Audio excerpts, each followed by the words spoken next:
You already started. I didn't hear the member call. Mr Chair, I wasn't calling loudly enough. Mr Chair. I can't. She's saying. I call the honourable member Eugenie Sage. Thank you, Mr Chair.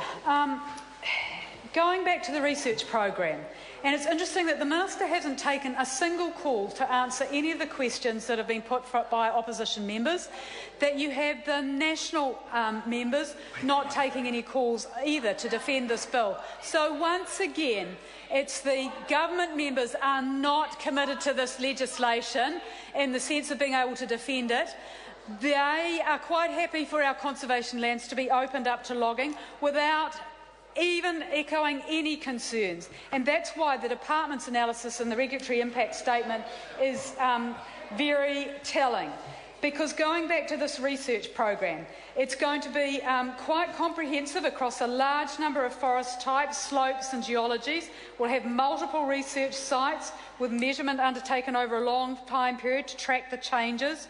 It's going to cover a wide variety of physical matters. So why is this comprehensive research program being established unless the government wants to open up conservation lands generally to logging? And that's just the sort of philosophy we have with this government. It fails to understand that for a healthy economy we need a healthy environment. And it's got a whole history of opening up our protected areas to resource use, and this bill is the very latest in that whole dig it, irrigate it, mine it, drill it and now log it philosophy. So, Mr Chair, this part of the bill, Part 2, has a lot of the detail around how the conservation lands are going to be logged. Certainly there has to be an authorisation by the Director-General, but the part allows anyone to apply for that. It cuts across the Resource Management Act. This bill is making it easier to log on public conservation land than it is for private landowners to log on private land. And that's because on private land, those forest owners have got to satisfy the Forests Act. They've got to have a sustainable management plan or sustainable management permit approved by the Ministry of Primary Industry and the Secretary of Forests, and they've got to comply with any necessary provisions in the Resource Management Act. Any requirements for a resource consent to clear vegetation, any requirements for land disturbance consents to control the amount of sediment that ends up in streams. But what does this part of the bill do? No, it rides roughshod over that. It specifically excludes the provisions of the RMA from applying, and it excludes the provisions of the Forests Act applying. So you will only get a consenting regime that's administered by DOC without the department having any expertise in how to manage logging.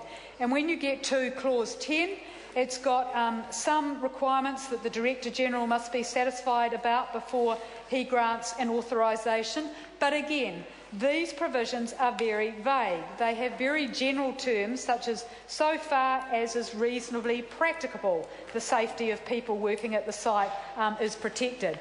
Since when has the Department of Conservation had the expertise in occupational safety that Moby has? Why is DOC going to be responsible for managing safety? There is a real risk here, given the huge number of deaths and serious injury in the forestry industry that we will get that compounded by allowing logging on conservation land, particularly because in these circumstances of windthrow you have a higgledy-piggledy pick-up sticks mess of logs that are subject to considerable tension. If you remove one, there's the risk of others, that tension being removed and damaging workers and causing serious injury and potentially fatalities.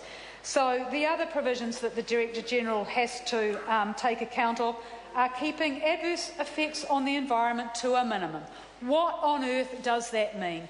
This provision, with its lack of specificity, gives huge discretion to the Director-General.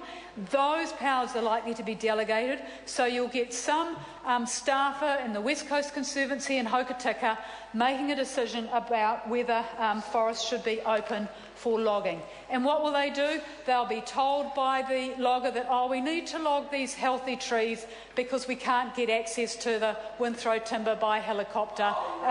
Yes, that's exactly what happened with timberlands.